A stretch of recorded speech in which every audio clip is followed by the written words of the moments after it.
Preguntar eso a mi amigo Gustavo Ciampa, que ya está en contacto con nosotros. Bienvenido, Luis Autalán y un servidor te saluda. Gustavo, ¿cómo andás? Hola Carlos, hola Luis, ¿cómo están? Un ¿Qué tal, gusto estar en doctor? el programa. Bueno, Gustavo Ciampa es para quien no sepa. eh, a mí me gusta presentarte así, como hace muchos años lo hacíamos, como lo hacíamos con nuestro eterno amigo Héctor Recalde, abogado de trabajadores, ¿no? Así que eh, Gustavo como Héctor, como Álvaro Ruiz, como Mario Gambacorta, como Roa. Luis Roa, han elegido defender aquellos que en una época, en caso de duda, los jueces tenían que resolver en favor de la norma más benigna, indubio pro operario, decían los finos. Y hoy te invitamos a charlar un poco de este último round, de la época en la cual pareciera que indubio pro empresario quieren eh, más que sin dubio también, ¿no? Indubitablemente a favor de los empresarios. Recién, no sé si llegaste a escuchar algo de lo que publicó en BAE Luis ayer respecto de la paritaria de la UOM, donde jugás con el referí en contra, el equipo en contra, tenés pocas garantías. Y ese régimen ha generado ya dos intentos de limitar el derecho de huelga y hace poco la doctora Moira Fullana eh, ubicó las cosas en su justo punto hasta la sentencia definitiva, pero sacó la cautelar suspendiendo las intenciones del gobierno de limitar el derecho de huelga. Yo sé que vos estuviste trabajando en eso y no me gustaría que nos cuentes qué hubo allí antes y durante este proceso judicial, por ahora breve, luego veremos la definitiva. Dale, te cuento, previo una aclaración, yo no estuve trabajando en la demanda, porque Ah, no soy abogado de la CGT, más allá de hablar con los abogados de la CGT, pero algo sabés. son amigos, pero estoy al tanto, sí, sí, sí. A ver, eh, sí, la jueza Moira Fulana suspendió cautelarmente estos dos artículos del DNU 340 del 2025 que se refieren al derecho de huelga, la incorporación de la Marina Mercante como un servicio esencial a los efectos de restringir el ejercicio del derecho de huelga y la reproducción de el mismo artículo con un pequeño matiz diferencial que ya existía en el decreto 70 del 2023, el DNU 70-2023, que recordemos fue aquel DNU de 366 artículos que emitió el Poder Ejecutivo a los 10 días de asumir el presidente Milei y que contenía un capítulo laboral que fue declarado nulo, de nulidad absoluta, y fue dispuesta su invalidez constitucional por sentencia de la Cámara Nacional de Apelaciones del Trabajo. A que el DNU no se aplica, lo curioso, lo llamativo, yo digo, creo que fue la primera vez en la historia argentina que una norma que fue declarada inconstitucional, con el alcance en que fue declarada en el juicio anterior también de la CGT, digamos, una sentencia que tiene un efecto casi derogatorio de la norma por la representación que tiene la CGT, al poco tiempo he vuelto a dictar por el mismo Poder Ejecutivo contra el quien fue declarada esa sentencia declarándolo inconstitucional. Esto yo no recuerdo que tenga antecedentes en la Argentina.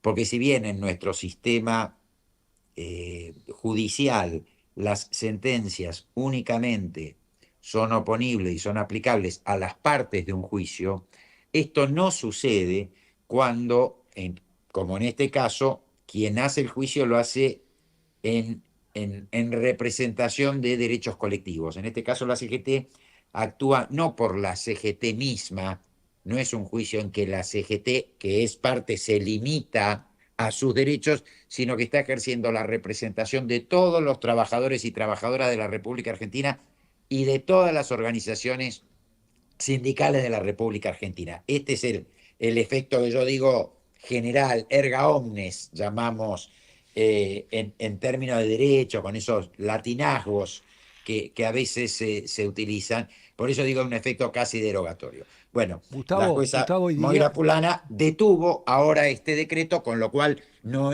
está vigente, no es aplicable Gustavo, y este DNU. diríamos en homenaje otra vez a Héctor Recalde, es aplicable por intervención de la CGT con esa competencia que le atribuís a los trabajadores, a los sindicatos y a los desempleados, a los trabajadores en negro también, A todos. como Héctor enseñaba todo el tiempo. Claro, Porque porque se le ha además dicho, viste, que se generó un sentido común bastante engañoso de que como yo no tengo aguinaldo porque estoy en negro, como yo no tengo vacaciones, no tengo derecho. Héctor Recalde se fue de este mundo físicamente enseñando que esto no era así. Tenés derecho, hay que conseguir que los jueces te reconozcan ese derecho. bueno, Y lo tenés. Héctor decía que el gran error es no plantear bien la información y que los trabajadores que no están registrados se piensen que no tienen derecho porque precisamente no tienen un recibo de sueldo. Entonces decía digamos, es muy malo esto de decir, por ejemplo, los trabajadores no registrados no tienen derecho al convenio colectivo. Pues sí tienen derecho. Si le estamos diciendo que no tienen derecho, ¿cómo van a reclamar por esos derechos? Tienen derecho, lo que pasa es que tienen mayor dificultad para hacerlo valer, pero tienen derecho a todos los derechos del convenio, todos los derechos de la ley, tienen lo mismo que cualquier trabajador que esté registrado, lo que más llamamos en blanco, tienen los trabajadores no registrados.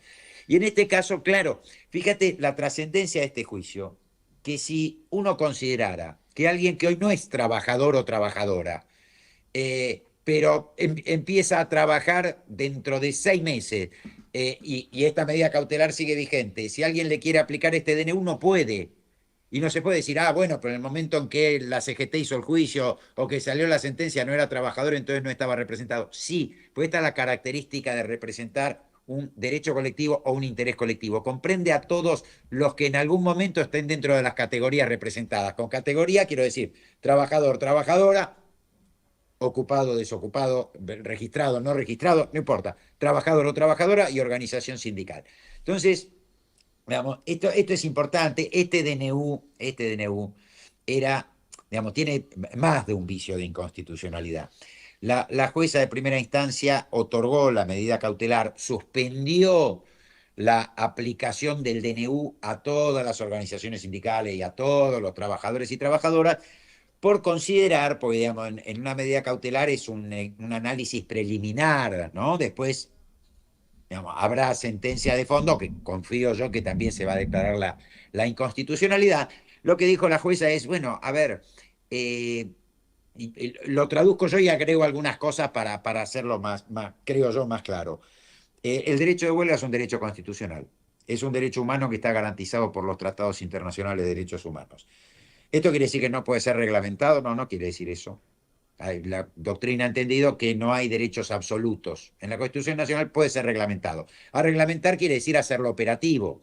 Y para reglamentar un derecho constitucional tiene que ser reglamentado por ley. No puede venir otra norma de otra jerarquía o de otra fuente a reglamentarlo. Tiene que ser por ley y además esa reglamentación tiene que ser razonable. Bueno, en este caso, el Poder Ejecutivo, por imperativo de la Constitución Nacional, no puede dictar decretos con contenido sobre temas que corresponden sean regulados por ley, salvo situaciones excepcionalísimas en que está permitido que dicte decretos de necesidad y urgencia.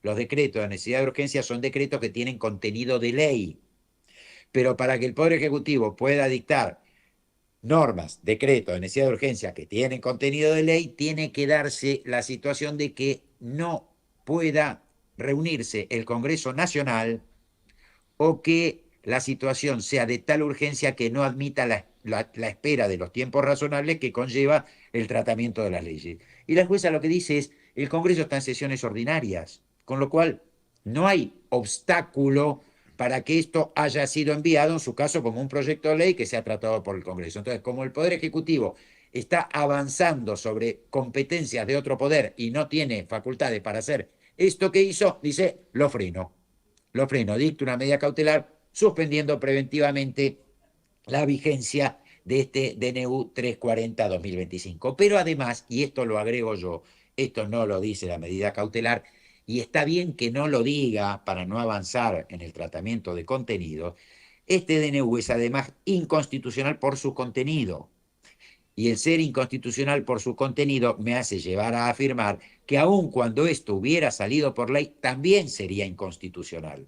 Y también sería inconstitucional porque la reglamentación en este caso es irrazonable. A ver, la comunidad internacional entendió que hay determinados servicios, determinadas actividades, cuya interrupción total o parcial por una huelga puede poner en peligro la vida, la salud o la seguridad de todo o parte de la población.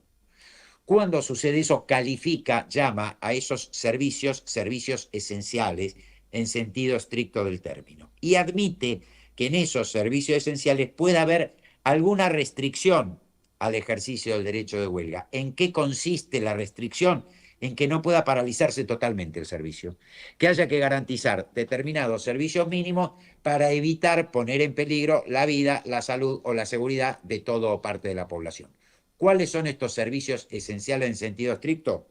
Los servicios sanitarios y hospitalarios, en la producción y distribución de energía eléctrica, agua potable y gas, y el control de tráfico aéreo, digamos, los que están en la torre de control, no el transporte Recién aéreo, ¿eh? hicimos una nota con ATE Controladores, hace unos Bueno, minutos. ahí está. Entonces, en estos casos se admite alguna restricción y que haya, llamémoslo, guardias mínimas. Esto ya estaba previsto en la ley. La ley argentina ya lo regulaba, remitía a los dictámenes de los organismos internacionales. Esto estaba así previsto en la ley. Ahora, lo que dice también la OIT, la Corte Interamericana de Derechos Humanos, es que estos servicios mínimos no son los servicios habituales. Son los servicios mínimos que se deben prestar, son aquellos mínimos indispensables para no poner en peligro, derivado de la interrupción, la vida, la salud o la seguridad de todo o parte de la población. Y no puede fijarse una cantidad de servicios mínimos que termine tornando en inoperante la huelga. Y lo que sucede con este DNU son dos cosas. Primero, que amplía la cantidad y la numeración de lo que llama servicios esenciales y servicios de importancia trascendental a casi todas las actividades que se pueden, de servicio, de producción, que se pueden llevar a cabo en la República Argentina. Para darles un ejemplo, llega a decir que son servicios de importancia trascendental. Me permiten una aclaración con esto, no estoy diciendo que no sean importantes. Cuando hablamos de servicios esenciales o servicios de importancia trascendental y mencionamos algunos que no lo son, no lo son a efecto de restringir el ejercicio del derecho de huelga. Son muy importantes algunos de ellos, pero no para prohibir una huelga o para limitar una huelga. Entonces, llega a decir que son servicios de importancia trascendental, los servicios hoteleros, los servicios gastronómicos, la actividad agropecuaria en toda su cadena de valor, todo lo que genera impuestos, aduana, migraciones, los servicios portuarios, la actividad bancaria, las financieras, toda la industria alimenticia en toda su cadena de valor. ¿Me permite levantar la mano? Esto puede llevar a que, no sé, el que está trabajando en una línea de producción de chupetines le digan que es un servicio esencial. Es de loco y que no puede ejercer el derecho de huelga. ¿Me permite levantar la mano como el peor de sus alumnos? Pero adelante. Y destacando que no solamente lo veo hoy con esa... Tiene una gran forma de comunicar, gran ventaja. No soy su jefe de prensa, pero lo sigo. Muchas gracias. Levanto la mano como su alumno más ignorante, negro cabeza y resentido social. Todo eso. Todo eso. Y delegado del CIPREVA. Entonces le digo, mire, doctor, está todo bárbaro. Pero solamente con repasar el manual del alumno bonaerense, aquel que permitía dictar la dictadura de la NUCE, me da la impresión que este gobierno está a un paso o menos de cancelar la asamblea del año 13, que según el manual del alumno bonaerense era aquel puntapié inicial para terminar con la esclavitud. Y le agrego esto. Pasamos de que Jorge Triaca II dijera que los derechos laborales eran privilegios a que en realidad el objetivo de este gobierno es ¿para qué quiere la gente tiempo libre? Dicho por el actual secretario de Trabajo. Digo, en esa dinámica, a usted que es hombre de ley, ¿no le preocupa que corran el escenario de que no importa si es constitucional, no importa si es un derecho, que nos gobierna un clima de época? Pero claro que sí, porque además, ahora pues estamos hablando de este DNU, pero toda la normativa y toda la actuación del Estado está enfocado en esto. Y yo estaba en esa reunión en que el actual secretario de Trabajo se estaba discutiendo en la Comisión de Legislación del Trabajo de la Cámara de Diputados, yo soy asesor ahí, proyecto de reducción de la jornada de trabajo. Miren la nota que les voy a aportar. Hace 2 años, cuando ocurrió esto, estábamos discutiendo reducción de la jornada de trabajo. ¿Saben qué se trata mañana en la Comisión de Legislación del Trabajo de la Cámara de Diputados? La ampliación de la jornada de trabajo a 12 horas diarias. Sí, sí. Ampliación a 12 horas diarias, eliminando, digamos, el tope diario para pasar a un máximo de 48 horas semanales. Que incluso dice el proyecto de ley que quieren someter a dictamen, que la jornada de trabajo de hasta 12 horas diarias puede ser pactada libremente entre trabajador y empleador. El famoso banco de horas, Gustavo. Claro, pero que además, ¿qué trabajador está en condiciones de, cuando necesita acceder a un empleo, decirle al empleador, no, mire, yo no voy a trabajar 12 horas, yo quiero trabajar, como dicen las normas internacionales, además, convenio 1 de la OIT, 1919, primera posguerra, mira dónde estamos retrocediendo, vamos más atrás del convenio 1 de la OIT de 1919. Entonces, esto es tal como lo decís, pero la ley bases.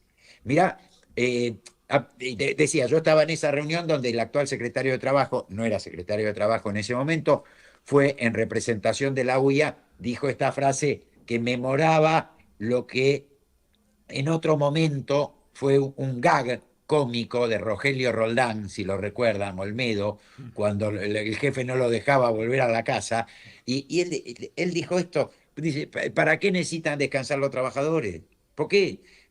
¿Qué van a hacer si no trabajan? ¿Qué van a hacer? Entonces, bueno, y esto por parte del actual secretario de Trabajo, y después está la frase del ex secretario de Empleo, de Mauricio Macri, que también pinta lo que es la matriz ideológica y además que quiere llevar a cabo el gobierno nacional y sus aliados en materia de política laboral, cuando el que era secretario de Empleo del gobierno de Mauricio Macri dijo, los trabajadores, para las empresas, contratar y despedir tendría que ser algo natural como comer y descomer, ¿no? Poniendo en rol a los trabajadores, que es esto, el descomer, lo que se descome en este verbo neologismo que inventó quien era secretario de Empleo. Déjeme sumarle una frase, y quiero su mensura. No es un chiste, ¿eh? Me toca cubrir desde hace muchos años trabajo, ministerios, sindicatos en BAE Negocios. Y la cobertura de paritarias hace a que en aquel momento de Carlos Tomada, inclusive, cuando hay paritarias, la prensa no ingresa al edificio, sino que esperamos en las adyacencias. La paritaria de la UOM era en ese momento la que definía, aún sin acción directa, las negociaciones de otros gremios, incluso no industriales. Y era la nota del momento. Bajo una lluvia torrencial, el grupo de abogados del grupo Techint, en el cual estaba Cordero, se retira. Y me llama uno de los letrados y me dice, mire, como lo vi cuando llegamos a la reunión y 4 horas después está acá, le voy a dar unos de récord. Y yo contento tomo mi libreta y me dice, libre de cargo, culpa y conciencia, si fuera por mí, a estos negros les doy 0 de aumento. Con lo cual, no solamente me remito al Indio Solari, toda paritarias políticas, sino a algo que me decía Héctor Recalde y me pongo de pie. Que en la relación laboral muchas veces se juega el verdadero desprecio de clase. Digo, es una de mis anécdotas más fuertes y lo escribí, ¿eh? ¿Pinta un poco el escenario esto? Pero claro que sí. A estos negros no les doy ningún aumento. Estos negros son lo que nosotros comemos y descomemos, ¿no? Claro. Lo que utilizamos, lo que exprimimos y después descartamos. Este es el rol que le atribuyen a los trabajadores y a las trabajadoras en la sociedad que pretenden imponer. Fíjate a qué punto que constitucionalmente en la Argentina está prohibido discriminar. Las discriminaciones peyorativas están prohibidas.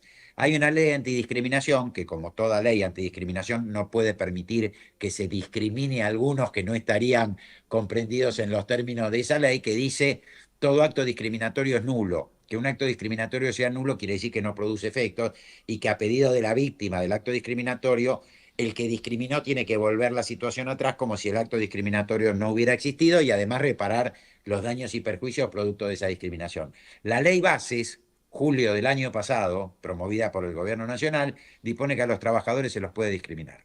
Se los puede discriminar primero por ser trabajadores, en tanto los quieren excluir del régimen general de protección contra los actos discriminatorios, pero además permite que se los discrimine por razones de sexo, por razones de etnia, por razones de ideología, por razón de opinión política, de opinión gremial. Entonces, y convalida los despidos. Si en los términos de la ley Bases, si a un trabajador o a una trabajadora la despiden por algún defecto físico, por tener venir de alguna etnia, por su religión, por su actividad gremial, y además se lo dicen, o por características físicas, y además se lo dicen, lo que dice la ley Base es que ese despido es válido, produce su efecto. Entonces, a ver, ¿por qué aclaran los términos de la ley Base? Pues es inconstitucional la ley Base, entonces ese trabajador, esa trabajadora podrá recabar la protección de normas de mayor jerarquía, de la Constitución Nacional, de tratados internacionales de derechos humanos, a los que estamos recurriendo y a los que tenemos que recurrir frente a esta andanada de leyes regresivas y lesivas de derechos humanos y de derechos laborales. Por eso yo le doy mucha relevancia a un instrumento, y volviendo al tema de la huelga, muy importante, que fue dictado hace apenas 5 años, hace un mes se cumplieron 5 años, 4 años, por la Corte Interamericana de Derechos Humanos, que es la opinión consultiva 2721, que se refiere a la libertad sindical, a la negociación colectiva y al derecho de huelga. Y aclaro, lo que dice ahí la Corte Interamericana de Derechos Humanos es obligatorio para nuestro país. Nuestro país, todos los poderes del Estado, pero además los particulares, tenemos que acatar lo que dice en ese instrumento la Corte Interamericana, porque es la intérprete auténtica y última de la Convención Americana sobre Derechos Humanos, que en nuestro país tiene la misma jerarquía que la Constitución Nacional. ¿Y qué dice? Dice que los estados tienen el deber de garantizar la libertad sindical, fomentar el fortalecimiento de las organizaciones sindicales y la eficacia del accionar colectivo. Le da un direccionamiento al Estado.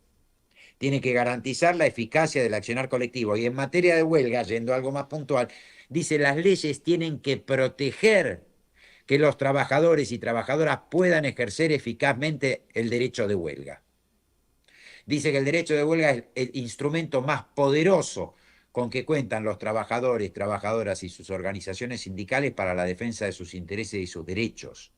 Y que el Estado tiene que organizar todas sus estructuras y todos los andariveles a través de los cuales se expresa el poder público para garantizar estos derechos humanos, entre los cuales está el ejercicio del derecho de huelga. Dice además que no puede haber penalización al ejercicio del derecho de huelga. Fíjense qué importante esto, pues la ley Bases permite despedir por ejercer la huelga, claro, de manera inconstitucional, pero una norma de jerarquía superior y el intérprete auténtico de esa norma dice no puede haber penalización al ejercicio del derecho de huelga. Y además se deben derogar todas las normas penales que puedan ser utilizadas para perseguir el ejercicio del derecho de huelga. Entonces tenemos que recurrir a toda esta normativa para desandar el camino que pretenden llevar adelante a través de esta norma regresiva. La ley, el decreto, el DNU 70-2023, suspendido, digamos, su eficacia, la ley Bases, ahora el DNU 340/2025. Ahora, teniendo en cuenta la fortaleza de la otra vereda, ¿no? De los abogados especialistas como usted que están del lado empresario. Prácticamente, no sé si le gusta el deporte, en una estrategia de NBA, ¿no? Viendo todos nuestros videos gremiales, todos los movimientos y todas las herramientas. ¿Qué futuro ve usted en la Argentina a corto plazo para esta locura que se está viviendo con no solamente paritarias pisadas que lo hacen o lo han hecho los últimos gobiernos de 2003 para acá, sino esto de, como usted decía, ¿no? Jornada de 12 horas. Que el peón rural tenga que bajar la mirada de vuelta ante sus patrones. Me interesa su mirada a corto plazo. Permitime agregar a eso que preguntaste. Dale. El tema de las intervenciones en sindicatos. Sí. Bien. No, el panorama en lo inmediato yo lo veo muy, muy difícil, muy complicado. Por eso planteo desde mi deformación profesional y desde derecho recurrir a normativa de jerarquía más elevada. Sé que por ahí no pasa la solución es política, la reversión de todo esto es política, lo judicial es un instrumento. Digamos, aplaudo, sin ser abogado, la actuación rápida de CGT. Por supuesto, no se puede quedar nada más en lo judicial, digamos, ¿no? Pero lo judicial como herramienta ha sido muy bien planteada y está muy bien utilizada. Y la solución es política. Me preocupan mucho las elecciones de medio término, el resultado de las elecciones de medio término, no por las elecciones en sí, sino por lo que veo una falta de visualización, por lo menos en la magnitud que uno esperaría, por parte de la sociedad de a dónde nos está llevando este proceso. Entonces es que lo que voy a decir es muy casuístico y pido disculpas y no quiero ser autorreferencial, pero a veces surge charlando con clientes que uno se encuentra que de pronto, bueno, votaron a este gobierno, ¿no? Y quizás estarían dispuestos a darle una oportunidad más con la selección, oportunidad más en lo electoral, hablo, ¿no? Más allá de que todavía tenga más de 2 años de mandato. En las elecciones de medio término, que te planteé, pero ¿cómo tal derecho no existe más? No sé, por ejemplo, el año pasado fueron derogadas todas las indemnizaciones en la ley base que preveía la ley para los casos de trabajo no registrado o de trabajo deficientemente registrado, digamos, pago de salario en gris, parte en blanco, parte en negro. Y llegan a la consulta gente que capaz que estaba trabajando, los tenían trabajando en negro, y uno dice, mire, según la ley base de julio del año pasado, usted ya tiene derecho como si estuviera en blanco, pero no tiene la protección especial que preveía aquella ley por estar en negro. Y dice, "Ay, pero yo no sabía cómo que el gobierno nacional sacó eso, sí, y pretende que no haya más indemnización por despido, cambiándolo por un fondo de cese, y amplió el periodo de prueba. Eh, y no hay conciencia, creo yo, no hay, a ver, no conciencia, carnalización. Porque uno puede decir, bueno, uno apoya determinado proyecto político por la implicancia colectiva, lo que implica para la sociedad. Y hay otra visión que puede ser más egoísta, pero esto es algo valorativo, pero que es para tener en cuenta que es juzgar o valorar un proceso político desde lo personal, ¿no? El yo estoy mejor o yo estoy peor o yo me veo que voy a estar mejor o me veo que voy a estar peor sin importar cómo le vaya al resto de la sociedad. Es egoísta, pero es un criterio. Bueno, ni siquiera se visualiza eso, la parte egoísta. Ni siquiera se visualiza eso, la parte egoísta. Entonces sí, me preocupa. Desde lo laboral hay una avanzada muy fuerte, una avanzada antisindical. Carlos planteaba recién el tema de las intervenciones a sindicatos, las intervenciones a obras sociales. Intervenciones a obras sociales que hasta donde yo sé vienen siendo frenadas por la justicia, pues de las que tomé conocimiento son claramente ilegales y claramente inconstitucionales. Hay procedimientos, la intervención de una obra social es un acto muy grave, por eso la normativa que lo regula dice que tiene que haber graves irregularidades que no hayan sido subsanadas y además requiere de un decreto del Poder Ejecutivo Nacional. Y por lo que puede detectarse como incumplimientos menores por parte de las obras sociales y sin dar la posibilidad de subsanar, se busca intervenir las obras sociales. Con las intervenciones a sindicatos, eso lo tienen más complicado, porque ahí se requiere la intervención judicial. El Ministerio de Trabajo no puede intervenir sindicatos, lo que tiene es la iniciativa solamente para pedir a la justicia que sea el Poder Judicial quien disponga la intervención de un sindicato, no obstante lo cual, y lo hemos charlado con Carlos en más de una oportunidad, durante el gobierno de Mauricio Macri, y lo intentó este gobierno también, recurrir a vías oblicuas para, a través de otros mecanismos, llegar al mismo resultado de la intervención que tienen prohibido por ley. Pero bueno, esto está más obturado. Ahora, uno ve después la pretensión de estigmatización, la pretensión de debilitar sindicatos. Ustedes saben, se estuvo discutiendo en el Congreso de la Nación, está frenada por ahora la discusión, no sé el motivo, estimo yo que quienes lo propugnan deben hacer la especulación de que no cuentan con los votos para convertirlo en ley, pero la pretensión de debilitar a los sindicatos. Ya el año pasado fracasaron con un proyecto de ley de reforma amplia de la ley sindical, de la ley de asociaciones sindicales, reforma que iba a tener por efecto debilitar a las organizaciones sindicales, más allá de cuáles sean las intenciones declamadas por los autores de los proyectos. Uno visualizaba que eran proyectos dirigidos o que tenían por efecto debilitar a los sindicatos.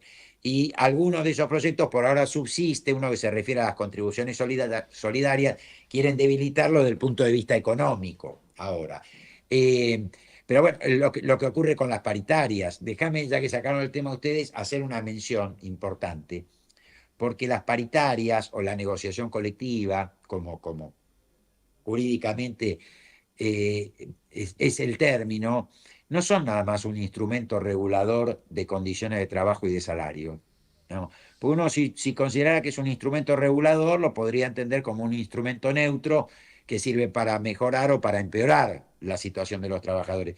Y esto también fue definido con mucha claridad en este instrumento que yo decía, Opinión Consultiva 2721 de la Corte Interamericana de Derechos Humanos, que dijo: las convenciones colectivas de trabajo son para mejorar las condiciones de trabajo y las condiciones de vida de los trabajadores. Digamos, tiene un sentido unidireccional, es un instrumento de mejora continua. Podrá ser pausada, podrá ser progresiva, en tiempos más amplios, en tiempos más breves, pero no puede ser un instrumento de retroceso. Es un instrumento de mejora. Y esto hace al contenido de la Constitución Nacional lo que estoy diciendo, ¿eh? Con lo cual no puede haber empeoramiento a través de la negociación colectiva, que es lo que busca el actual gobierno. ¿Qué quiero decir? Alguien me puede decir, ¿y dónde Ciampa busca el empeoramiento? Y si vos tenés un 3% de inflación y no permitís aumentos que superen el 1% de incremento de salario, estás empeorando la situación de los trabajadores y trabajadoras.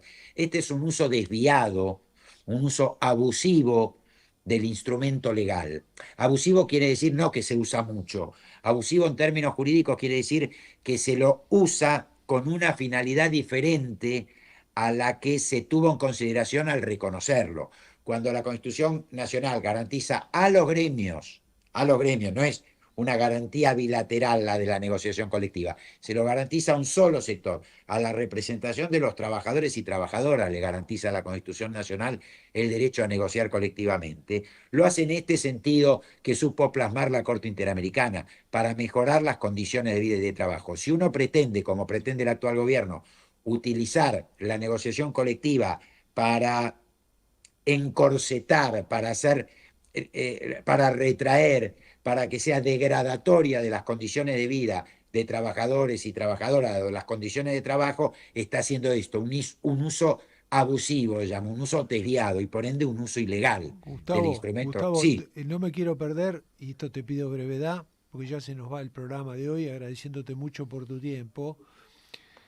Brevemente, tu idea, tu evaluación provisoria de los fallos de la Corte hasta ahora, desde la llegada de Milei, y una opinión también muy breve del traspaso de la Justicia Nacional de Trabajo a la Ciudad de Buenos Aires. Dale. Fallos de la Corte en la instancia Milei fueron claramente, digamos, contrarios a la situación de los trabajadores y trabajadoras, digamos, aún considerando, por ejemplo, dos factores. Uno, la forma de actualización de los créditos laborales. ¿Qué quiere decir forma de actualización de los créditos laborales? Los juicios laborales están demorando. La situación de la Justicia Nacional de Trabajo no es buena, está demorando mucho, no responde a las necesidades de los tiempos humanos. Un juicio, para terminar un juicio laboral y para que un trabajador pueda cobrar o trabajadora su acreencia, pasen entre 6 y 8 años, digamos, desnaturaliza el carácter alimentario del crédito. Pero esto no quiere decir que haya que dinamitarla la Justicia Nacional del Trabajo. No, hay que ponerla en buenas condiciones para que cumpla con su cometido. Cuando un juicio demora entre 6 y 8 años y lo que se reclama es, por esencia, los valores que se tuvieron derecho a cobrar en el momento en que nació el crédito, cuando ese trabajador fue despedido, cuando no le pagaron el salario, al cabo de 6 años hay una degradación absoluta de los valores. Con los índices inflacionarios hay una degradación absoluta. Entonces, eso requiere que aquel monto que le debieron haber pagado en su oportunidad cuando se lo tenga que pagar, mantenga su valor. Para mantener su valor hay criterios, digamos. Uno de ellos es la actualización, por ejemplo, el índice de precios al consumidor, costo de vida, RIPTE o tasas de interés que se vayan acumulando de forma tal que si ese trabajador en el momento que lo echaron tenía, con lo que le tenía que pagar, se podía comprar 1.000 kilos de carne, hoy pueda comprarse por lo menos 1.000 kilos de carne, con más un interés que es el precio que tiene que pagar el empleador porque se quedó con el dinero del trabajador durante todo este tiempo. Bueno, la Corte viene descalificando fallos de la Cámara Nacional de Apelaciones del Trabajo que aplican criterios de actualización para mantener el valor. Entonces, no lo fulmina, porque la Corte no dice qué es lo que hay que aplicar, cómo hay que actualizarlo, pero cada forma de actualización que hasta ahora adoptó la Cámara Nacional de Apelaciones del Trabajo en los años 2022 y 2024 fueron descalificados por la Corte. Y con el tema, con lo cual, digamos, la Cámara sigue aplicando buenos criterios, hay que ver cómo sigue en la Corte. Pero los fallos de la Corte fueron malos, fueron claramente propatronales y en contra de los intereses de los trabajadores y trabajadoras. Y por otro lado, Justicia Nacional del Trabajo, otro fallo que no recayó en una causa laboral, sino en una causa civil, pero que tiene efecto en la causa laboral, en un fallo terrible de la Corte del 27 de diciembre del año pasado, último día en que permanecía en la Corte el ex juez Maqueda, decidiendo que las sentencias de la Justicia Nacional del Trabajo eran recurribles ante la Superior Tribunal de Justicia de la ciudad. Esto es, darle a un órgano local de la ciudad de Buenos Aires, que no es ni siquiera tiene el estatus de provincia, facultades para revisar sentencias de la Justicia Nacional del Trabajo. ¿Qué pasa con esa situación de la Corte, más allá de que hay acuerdos de todas las cámaras nacionales de apelaciones, tanto la civil, la comercial, como la laboral, diciendo que no van a cumplir con ese fallo de la Corte Suprema de Justicia de la Nación, que esto primero alarga más los pleitos? A estos juicios que yo decía tienen una duración de 6 u 8 años, en caso de seguirse con ese criterio de la Corte y que sea el Tribunal Superior de la Ciudad quien pueda revisarlo y recién después la Corte, nos vamos a una cantidad de años que es imposible de prever. Pero si las sentencias dictadas por 3 cámaras nacionales de apelaciones, civil, comercial y laboral, tienen que pasar por el Superior Tribunal de la Ciudad, que está integrado por 5 jueces, digamos, no me puedo imaginar la cantidad de años que se agregan a la tramitación de cada expediente, pero además por criterio. Digamos, el Superior Tribunal de la Ciudad tiene una mayoría automática enrolada con lo que hasta ahora viene siendo el macrismo, el PRO, y que será subsumido en esta cuestión absorbente que tuvo hacia el PRO, aparentemente, de la Libertad Avanza, con un criterio muy antitrabajador.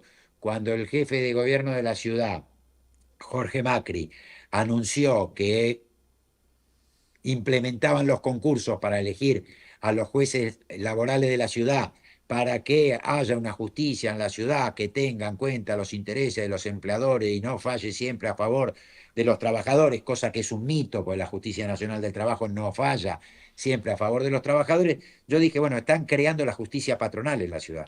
Gracias, te tengo que cortar porque se me va el programa. Y Se nos va el quedamos... tiempo. Gracias, Carlos, gracias, compañero. Abrazo grande. Nos vemos pronto. Un abrazo Claro que grande. sí. Pasó Gustavo.